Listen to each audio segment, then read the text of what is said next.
नमस्कार साथियों, इस विचार संधान में आप सभी का स्वागत है। आइए आज इस सफर में मन से मन के बारे में बात करें। आज हम संत कबीर दास के विचारों की गहराई में उतरेंगे। कबीर दास जी कहते हैं, मन के हारे हार है, मन के जीते जीत। कहे कबीर हरि पाइये, मन ही की परतीत। इस दोहे का अर्थ समझने से पहले थोड़ा मन के बारे में सोचते हैं। हम सबके पास मन है। शरीर की हर गतिविधि का साक्षी हमारा मन है। मन ही सुख दुख को अनुभव करता है, मन ही प्रतिक्रिया देता है और मन ही स्मृतियों को संचित रखता है। आइए आज हम मन की शक्ति को समझें। आंखें बंद कीजिए और अपने गांव की कल्पना कीजिए। वहां के घर, बहती नदी, खेत और अनेक यादें। कुछ ही पलों में आप अपने गांव पहुंच गए ना? ईंट नहीं थी, न पत्थर, फिर भी मन ने सब रच दिया। यही मन की शक्ति है। यह मन ट्रेन और हवाई जहाज से भी तेज दौड़ता है। मन का स्वभाव चंचल है। वह निरंतर कुछ न कुछ सोचता रहता है।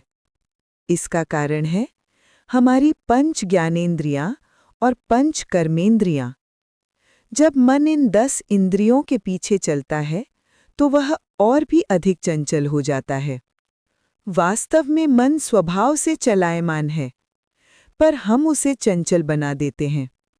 उदाहरण के लिए, हर माँ को अपने बच्चे प्रिय होते हैं, लेकिन जब बच्चा देर से घर लौटता है तो माँ के मन में नकारात्मक विचार आने लगते हैं। माँ बुरी नहीं होती, उस समय उसका मन चंचल हो जाता है।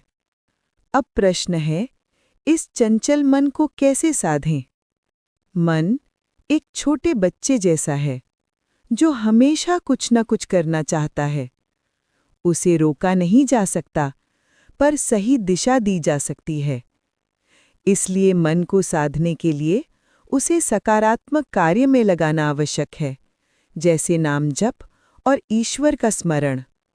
आंखें बंद करें और अपने इष्ट देव का ध्यान करें। कल्पना करें कि वे मंदिर में आपका इंतजार कर रहे हैं। आप सीढ़ियां चढ़ते हुए हर कदम पर उनका नाम लेते हैं। उनसे कहें, मैं आज आपसे कुछ मांगने नहीं, बल्कि मिलने आया हूं। उन्हें सखा, माता, पिता या मित्र रूप में पुकारें। उनके चरण स्पर्श करें या उन्हें गले लगाएं। इस प्रकार का ध्यान और नामस्मरण मन को स्थिर और पवित्र बनाता है।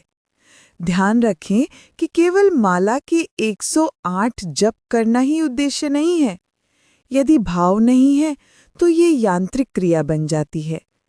सच्चे भाव से किया गया थोड़ा सा जप भी अधिक प्रभावी होता है।